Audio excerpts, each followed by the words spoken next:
Welcome back in, everybody, to a Football Friday edition of Birds 365 today. That's John McMullen. I'm Zander Krause, your host, getting you guys ready for week 3 for the Philadelphia Eagles, traveling down to New Orleans.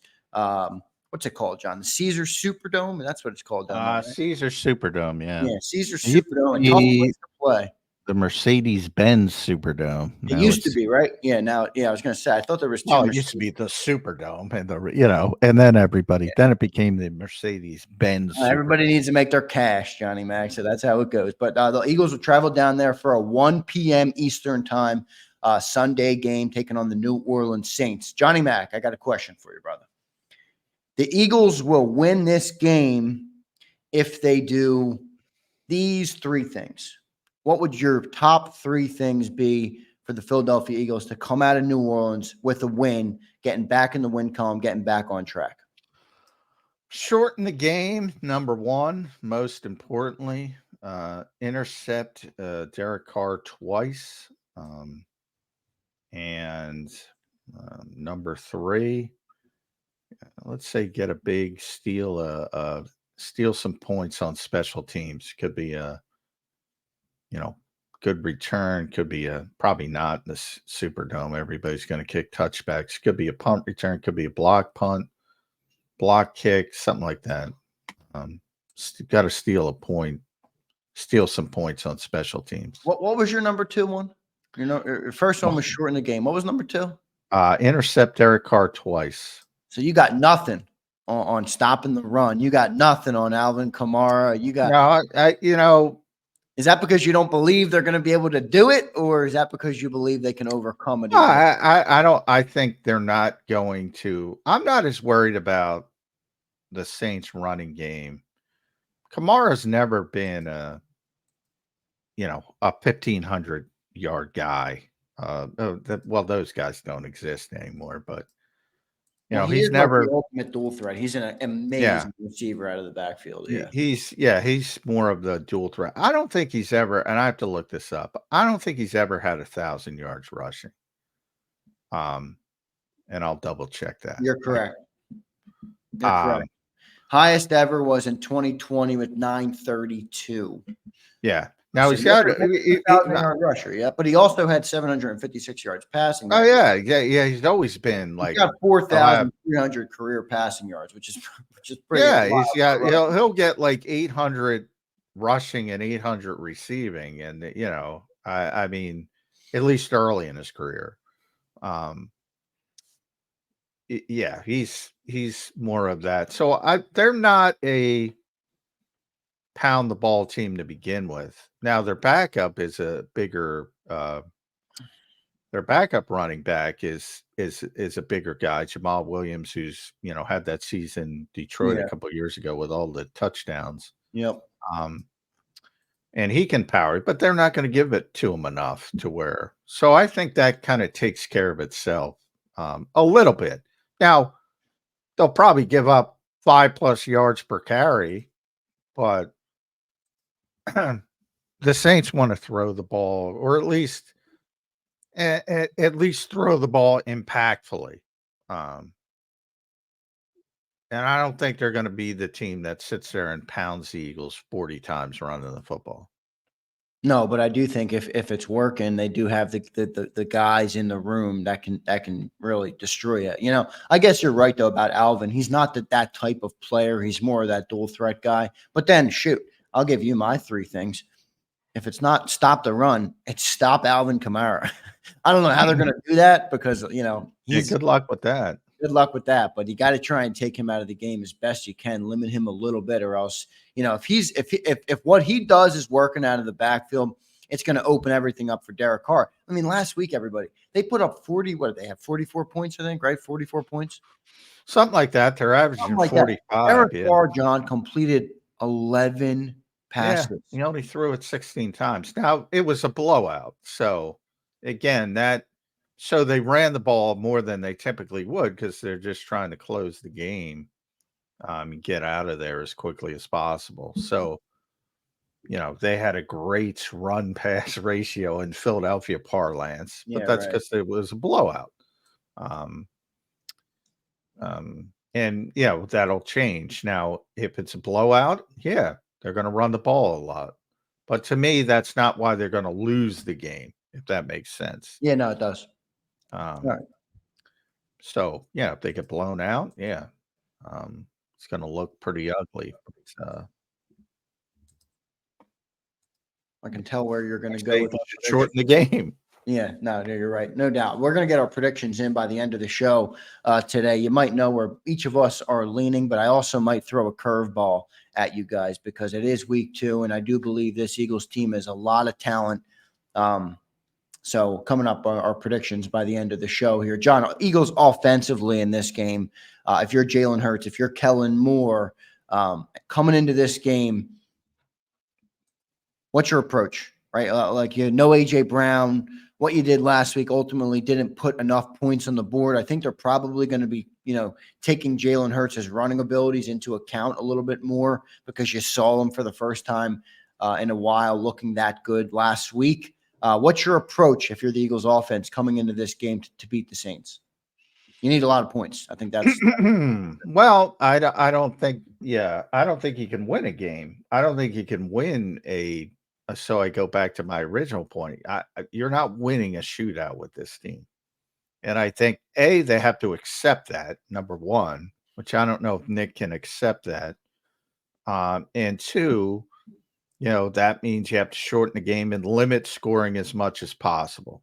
And that's where you got to steal some points on special teams or turnovers, short fields, things like that. So I think if the Eagles do win the game, it's going to be in that fashion. Stealing points, shortening the game. So from the standpoint of you got to score points, I think that's the exact opposite mentality you have to have coming in this game. And I don't know if they have that mentality, to be honest, because they think they're better than everybody. And for this particular, and maybe with A.J. Brown, they could do it. Without A.J. Brown, they're just banging their head against the wall until they prove otherwise. But to your point and what you want to get out of me, I get Dallas Goedert's got to be more involved. Saquon's got to be a big part of it as well. Devontae, obviously, number one in the passing game. You'd like to get a little bit more out of Jahan Dotson. But Dallas Goedert's the one guy you got to get involved. And I mentioned this. I asked everybody this week. I asked Nick Sirianni, and he said, no, we were able to tweak the game plan. And I credit them for not using it as an excuse. Yeah, right. Kellen Moore, similar thing. Jalen Hurts completely shut me down, said he knew AJ wasn't playing. That wasn't an issue. And then I got to Britton yesterday, and Britton said, oh, yeah, we couldn't change much at all. And Britton's honest to a fault. Yes, he is. He's gotten himself into some trouble. I hesitate to even say that because I don't want to get him in trouble. But he's honest to a fault. And he said, yeah, I mean, it's just there's not much you can do. And he had mentioned, remember, it was a mini bye. So they had extra time for the game plan, and actually game plan earlier than they typically would do. It came off a Friday night game. Right? Yeah. And we were repping plays for days, and then all of a sudden AJ gets tweaked, and there's only so much you can do. So of all those people I talked, Britton was the one telling the truth. And at least this time they can prepare for not having AJ. So maybe that helps. Hopefully it helps. I think John, is he the most valuable player in football outside of quarterbacks? No, because nothing against AJ. I think people know how much I respect AJ. I love him as a player. I call him the best player on this team. But there are better receivers than AJ Brown. He's not the best receiver. But the value he has to this team is but the value he has to this team is because that's where I say there's, people always want to criticize the coaches. I say, have at it, but do it properly. And this is a proper place where you can blame the coaches. You have to do a better job of persevering. It starts with being honest with yourself to that point, which I think Nick has had difficulty with at times, and saying, you know what, we're not equipped to win a shootout. So all right, how are we going to find a path to help this team get the victory? You got to be honest with yourself. And to me, they haven't been honest with themselves when they lose AJ Brown. And they say, Well, they well, rely, yeah. Devontae will step up and Dallas. And no, Well, to be fair, I mean, without AJ Brown, with Devontae Smith, Dallas Goedert, Saquon Barkley, a top 5 offensive line, they still have one of the better offenses in the NFL without AJ Brown. well, Maybe the people Eagles think they coaches do. aren't so at fault for thinking that, and this is where my sights go to the quarterback, where most quarterbacks in the league would be pretty damn happy with the offense the Eagles have without AJ Brown. I think that's how most. Everything. I think that's how most Eagles fans view it, and maybe they're viewing it incorrectly. Like coaches can't think like fans. No doubt. Like Yeah. we have one of the best offenses. Well, the numbers say you don't when AJ's not on the field. In fact, the numbers say you have a bad offense, a below average. I'm not going to say bad, below average offense. Not great. That's for sure. The numbers say you're below average without AJ Brown. Now, if you want to change those numbers, have at it, as the coaching staff I'm talking about. But the numbers, you not put any of that on the quarter, like you don't put any of that on the quarterback. You just think it's a bad thing as a whole. I put a bunch on the quarterback, but I also put a bunch on the coaching staff for that mentality, because I think they have the mentality you just expressed. Like we should still have a top offense without AJ, with the players we have. I think they express that same mentality, and I don't think they're being honest with themselves. So they need to be honest with themselves in the fact that the players they have. And by the way, I don't know, Kellen, to be determined, because again, last week was a little bit different. Maybe he's more honest with himself. Well, when you say be honest with themselves, what exactly do you mean? Be honest with themselves about what? Be honest with themselves about just what you express. So I think they think what you think, that they still have one of the best offenses in the NFL without AJ Brown from a talent perspective. Well, I think that's a fair thing to think. So look at the numbers. I don't think it's a fair thing to think. Yeah, but why? Right? Because that's what you have to be honest about. Because if you look at the on paper, I think they're correct. But the why is the bigger question. Why is this offense not great without AJ Brown? Because I think that's where the real answer lies. Because they don't change anything. They play the exact same way. They didn't change anything. They just throw out, oh, well, Britton, you're playing X. Jahan Dotson, you're playing X on this play. AJ's supposed to do this. You do this. Okay. They don't change anything now, or very little. I'm not going to say anything. They change very little. And boy, I'm going to get Britton in trouble, and I love Britton. I'm gonna try to pull up the exact quote he gave me yesterday about the game planning. So I asked him about the game plan not changing much from the installed one with AJ, and his exact word was exactly. You can't change that much. You know, we rep certain plays we had 4 extra days last week going into it. So we had already rep the plays multiple times and stuff. So it's tough. You change a few things, but you can't change a lot. So it's tough. It puts the coordinators in a tough position. They don't change. Now, that's with Nick Sirianni. Now, Kellen Moore, there was a timing issue last week. Maybe he's different. Maybe he's more honest with himself. I'll have a better indication after the game on Sunday. But in the past, in Tampa in the playoff exact, all right, AJ's going to do this. You do this. You do the same thing. Can't play like that. Can't.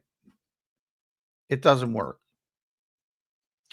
Yeah, I mean the only thing I would say about you're right if they have that approach that they're wrong, but I can understand why. I mean, shit, they got like I said, you got a top 5 offensive line. You got a true great wide receiver in Devontae Smith. You got Saquon Barkley now. You got Dallas Goedert. It's like they Well, got some bad players, man. maybe some of those guys are a little bit overrated. Well, I think I've been saying that about Dallas Goedert, but people didn't like when I said that. It's not that I think he's overrated. He's overrated on this team because they don't use him. That's fine. I mean, that's legitimate. You could say the same thing about Saquon. People don't like to hear it. You could say the same thing about Saquon's been Jalen. used at least. People don't want to hear it. You can say the same thing about Mekhi Becton. They've already crowned him. You could say the same thing about a bunch of different guys. How is the Eagles' offensive line graded out through the first 2 weeks? Top 5? Oh, yeah. Yeah, it's a great offensive line. Yeah, it's still but great. It's not perfect. No, it's not perfect, but most quarterbacks in the NFL would kill to have an offensive line like that. No doubt about it. But yeah,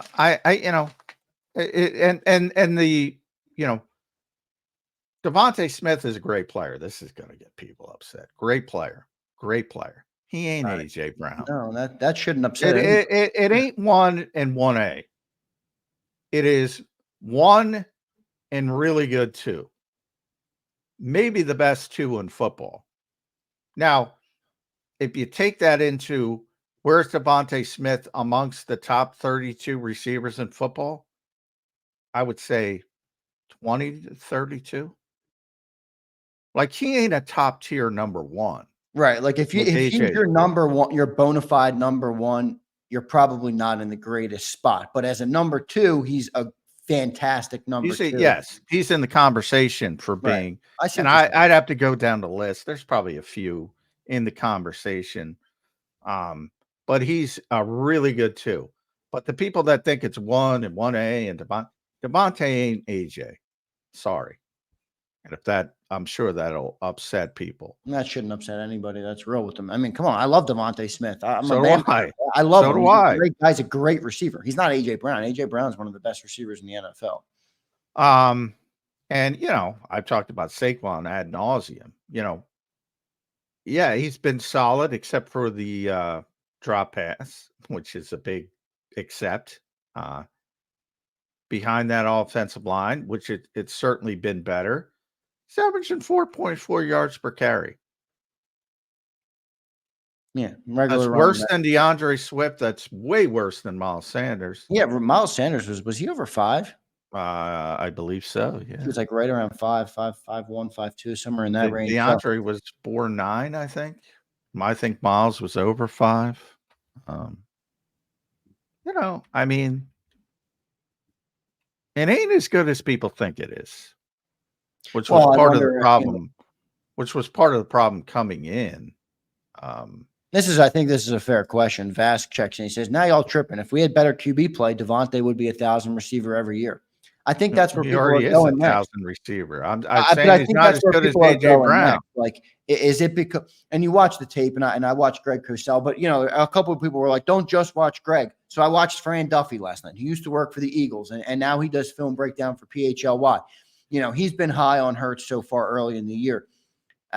I'm still seeing Jalen bail on pockets a lot. And when you don't have AJ Brown out there, yeah, it's going to be harder to make a play from outside the pocket where a lot of the times he's hurling it up to AJ or that's who he trusts. And I think that's why, people are saying, well, it's because he's not sticking. When you lose AJ to find Dallas Goedert, to find Jahan Dotson, to find, Devontae Smith, you got to stick in that pocket. That's what quarterbacks have to do. And I think Jalen is not doing that enough. And that's why people are saying what they're saying about him.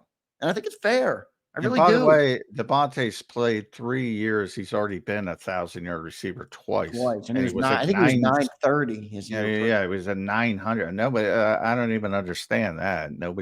I'm saying he's not AJ Brown. I'm saying he's one of the best number 2s. They're not the same. That's what I'm saying. No doubt about it. Let's go to 2 super chats. We got Johnny Mac. Let's go to Brian Pumper here first. Brian Pumper's been on fire this week. Brian Pumper says, Bryce Huff adjusting his helmet mid-play. Jamon Brown status. I don't like that locker room culture right now. lack of leadership from those captains. I will say, John, Brian brings up a good point here about the defense. We've talked about it. Who are the leaders of the defense now in the post-Fletcher Cox era? Who is it? Brandon, number one. Well, Brandon yeah, Graham. but at the end of the day, somebody eventually is going to have to take the torch from 35-year-old Brandon Graham, I would say Brandon Graham, N'Kobe Dean, because of the nature of his position, and Reed Blankenship, who does all the communication on the back end. Okay, well, paging Eagles defensive leaders, your two best players from a talent perspective aren't answering questions. They're playing like shit, and they're not holding any. There's no accountability from anyone. I don't think Isn't that though a bad culture? Isn't that not like? Isn't that a problem? We're like you said, they're not the Philadelphia Bulldogs. These are Eagles. You guys have to be professional. Well, yeah, they have to stand. Like Brandon Graham is there every Wednesday when the locker. Well, in a typical week. Brandon Graham's a real professional, but at the end of the day, I don't think he can hold Jalen Carter's feet to the fire. Or maybe he can, he's not, but somebody's got to do it. I mean, shoot, we need Jalen Carter and Jordan Davis for this defense to be anything. And that's where I think Brian Pumper brings up a good point. Lack of leadership on the defensive side of the football. That didn't happen when Fletcher Cox was in the room. Well, yeah, I mean, Fletcher was accountable. And he's another guy who stood up there, win, loss, draw, whatever, stood up, answered questions, whether he played well, whether he played poorly. Fletcher Cox, that's part of the gig. And now, is that why they're losing? No. I think, locker room culture, whatever you have it, like when they fell apart last year, well, Fletcher was still there. Jason Kelsey was still there. It didn't help. I mean, I'd much rather have talent than locker room culture. But at the same time, and you can see the Eagles trying to do it with, benching Jalen Carter for one series. They're trying to give him a kick in the ass and saying, look, dude. Jalen Carter, I don't think he could give a shit as long as the game check hits on Tuesday. He doesn't care about no damn benching for a series. And I think that's true. That would be true. But you're trying, there's only so much you can do. And that's, a lot of this is personal responsibility when it comes to players. Agreed. And about being professionals. And some guys mature and become that, and some guys don't. And there's no secret to it. It's like life. I'm sure everybody knows a bunch of different people. Some people mature, some people don't. Yeah. Some people have a tremendous work ethic, some people don't. It's human nature. That's why player personnel is so difficult. And you can't say, well, this guy, because you got reams of data now, so you can go back to the first year of the combine and say, well, this guy's got every physical trait to excel at this particular position, and historically, and yet he still fails. Why does he fail? Something else, one of those intangible things you can't measure. Maybe it's work ethic. Maybe it's tied to learning his position, tied to techniques and fundamentals. Maybe he's immature. Maybe he doesn't know how to handle criticism, or could be a boatload of things. So what would be the biggest issue with that? A player evaluation? Is that where you just get caught scouting the helmet and the talent of the player and not going deeper on, what makes a player? Well, no, but I mean, the Eagles try to go as deep as possible. I mean, I heard a lot of stories that Big Dom gave the okay on Jalen Carter. I don't know, maybe Big Dom. Big Dom. Dom's got to be careful because he's now famous enough where he's going to start getting some shit himself. Yeah. That's part of it. Look, I mean, you can look at every team in the NFL and their draft history, and you're going to find guys that went off the rails. If anybody could predict that, they'd predict it. Nobody wants that to happen. Right. I mean, that's just part of it. That's baked into it. You're going to get certain things wrong and think about job interviews to begin with. Anybody who's hired people, anybody who's had to interview people, you better know going in. If they're not blatantly lying to you, they're putting the best, most positive spin on their whatever expertise, whatever the job is for. They're not telling the truth. Oh, I don't like, I tend to be late 3 times a week. You're not saying that in the job interview. You're trying to put your best foot forward if you're trying to get the job. Yeah. It's what NFL players do.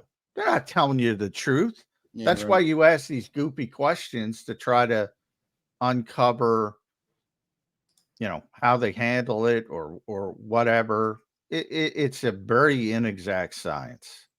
Very inexact science.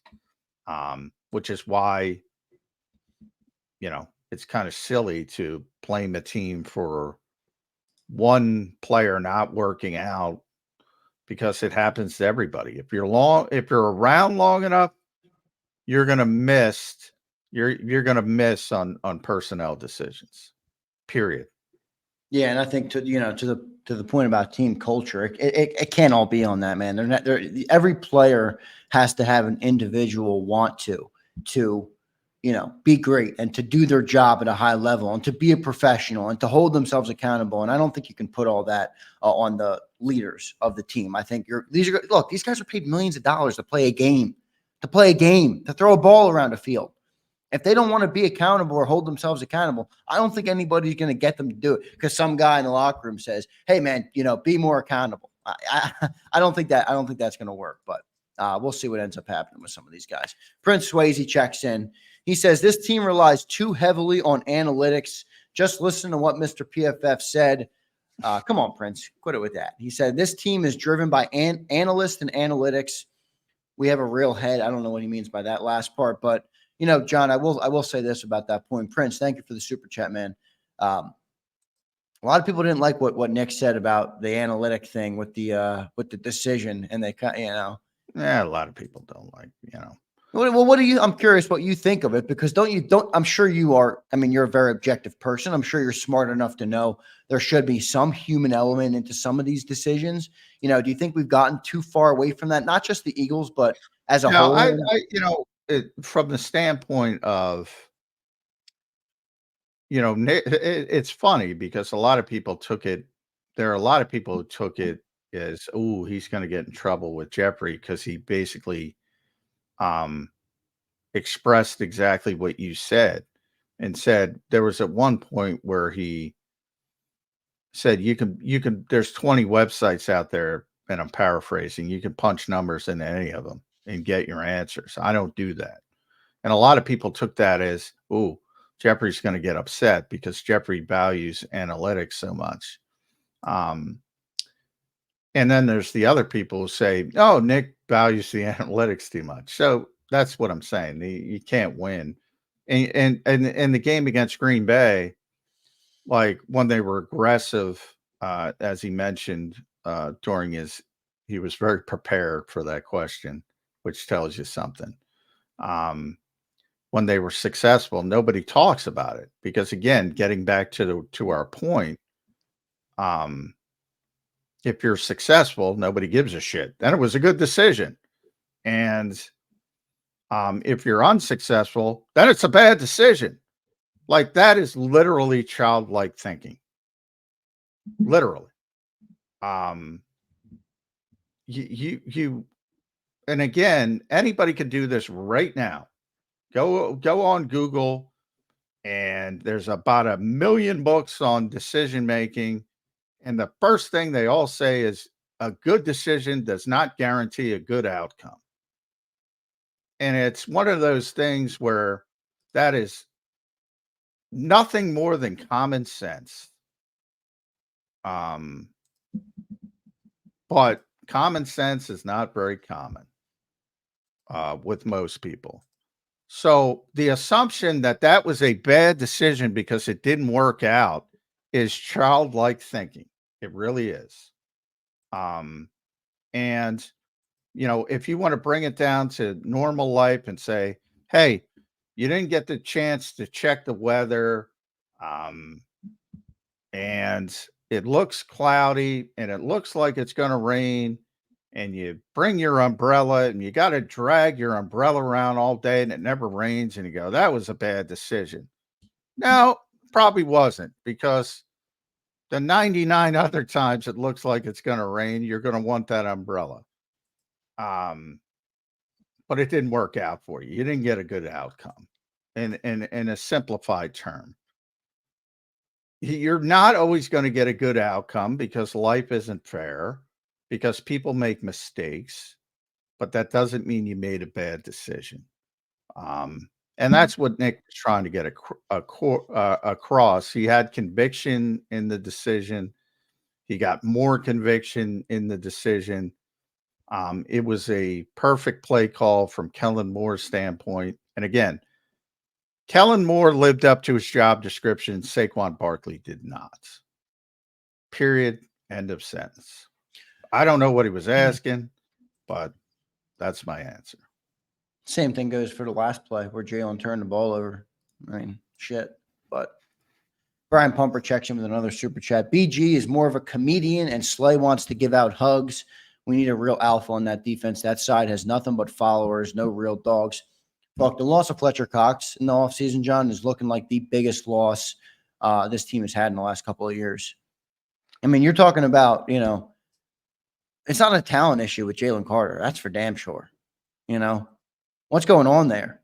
Is the loss of Fletcher Cox been that big? I think it might. And I think, you can laugh at Pumper, but I think Pumper is a good player. I mean, sometimes Brandon Graham's a monster. I know, but BG is a different type of leader in that regard. I love Brandon Graham. I think he's one of the greatest guys on earth. He's one of the most positive, and that's the thing about.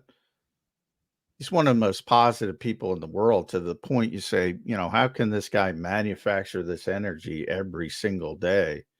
And that's part of his gift. But, on the field, he's a monster, and he's been a monster for a very long time. With Slay, I mean, I think a lot of people don't understand with Slay. And he constantly says this. He tries to uplift his peers. And people don't like that, because he's rooting for other players on other teams. It's they don't. A lot of players don't think like fans, and they root for their peers, and they're happy for their peers when their peers have success. And it doesn't mean they're not competitive. So, and Slay has tried to, he talks about tight end university, and Lane Johnson's got, offensive line masterminds where they all get together and, help each other get better in the off season. And the DBs don't have that. And he's tried to get that started. So, yeah, he's not going to downplay other people because they have the wrong uniform on. And you either accept that as a fan or don't. But that doesn't mean he's not competitive. You're not a 6-time Pro Bowl player, 33 years old. We always talk about future Hall of Famers, and we never bring up Slay. He's on the cusp of being a Hall of Fame player. You don't get that way by not being competitive. No, I know that, but being competitive is different than being a leader, and that's why Slay wasn't a captain on any of the teams he's been in those 6 years of Pro Bowl before a couple years ago. Well, 3 of them were with the Eagles, and he's a captain with the Eagles. Well, wasn't last year his first year ever being a captain? I thought he made the big. That was 2 years ago. This is his third year. This is his third year being a captain. Yeah. But, all right, no, I mean, look, I think that's fair, but I do wonder if not everybody is suited for every role. I don't know if Slay being the top vocal leader. I can't. I always go back to when Devin Allen was here. Like, Devin Allen's coming in, track star, trying to get back to football, and he was running at the Penn relays in the off season. And Slay was the one, barely met the dude. Slay's the one gathering teammates up to go watch him, to support him. Yeah. At the end of the day, John, I think it's you can't rely. these are grown men, grown professionals. Everybody has to motivate themselves. And I think there's a lot of that's missing, and maybe some of these guys on defense. Let's move on. I saw Diana Rossini talking about. I don't know if you saw that clip. I did. I saw. Was it about talking about her husband? Her husband's an Eagles fan. I saw that. And it's a pretty funny clip. But anyway, she said, "Look, dude, and they have a kid now, and it's like we're not going to be in this household. We're not going to be the family that their mood and they're yelling at their kids because the Philadelphia Eagles lose a game." And she basically said, grow up. You're a father now. That's what I say to fans. Grow up. If you don't like Slay saying another cornerback's good on another team, I would say grow up. John, let's we got to get to the end here. One more super chat. Oh, we're running out of time here. We got to get our predictions in and final thoughts here as we prepare for this game on Sunday.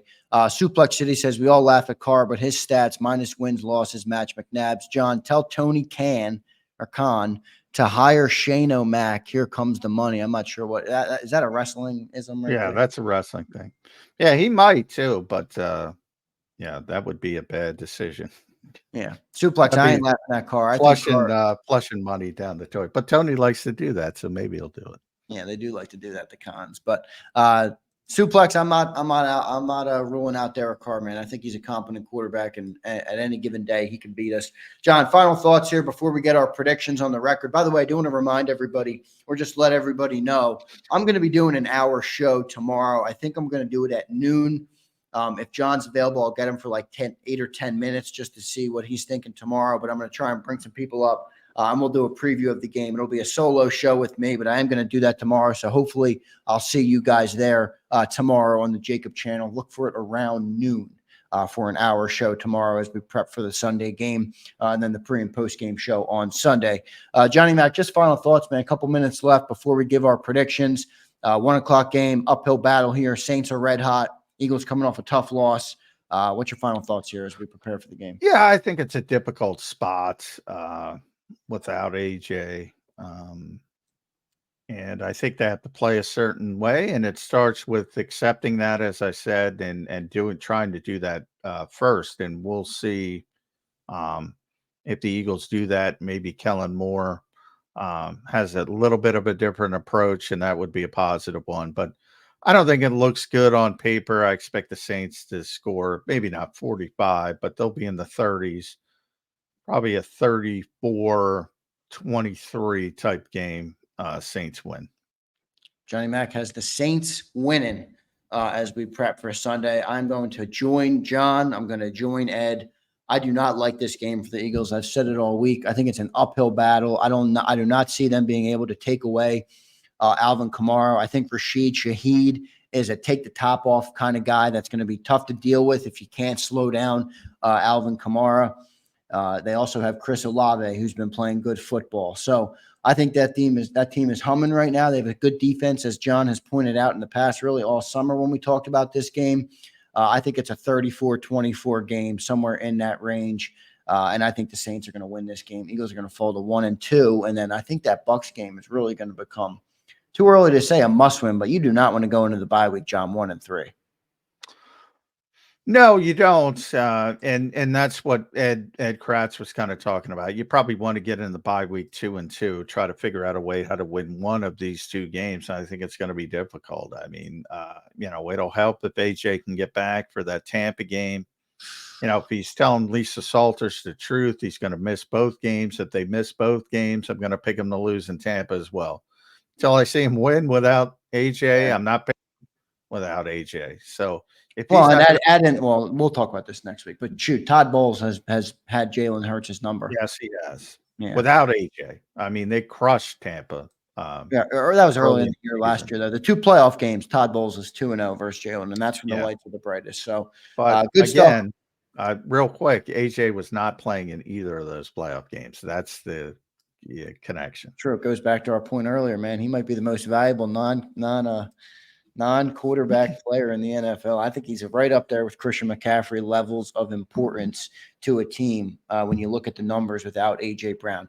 Johnny Mac, Great show today. Great stuff from Ed Kratz, who joined us early on in the program. I want to thank all of our viewers, our chatters in here, as they are the best chatters on YouTube. I consistently say that. No channel, John, covering this team, and there's a lot of them. No channel has a chat like ours do. We got great fans, smart fans. Appreciate you, Cali Baby, Crowley, Akbar, Barbara Carroll, Philly. Abe is in here. Rocksteady, the backup plan. Raj is in here. Appreciate all. I'm awake. Are you? Appreciate all you guys. Thank you for all the support, not only today but this week. Looking forward to a show tomorrow. So hopefully some of you guys can join me on the hour program I'm going to do tomorrow in preparation for the Sunday game. Hit that like button on your way out. Johnny Mac, great week of shows this week. We'll talk to you maybe tomorrow if you're available, and then definitely on the pregame show when it comes to Sunday. So good stuff today, John. I'll talk to you over the weekend. All right, brother? All right, sounds good. Thanks, everybody. Thanks, everybody. Hit that like button on your way out. Catch you next time on Birds 365.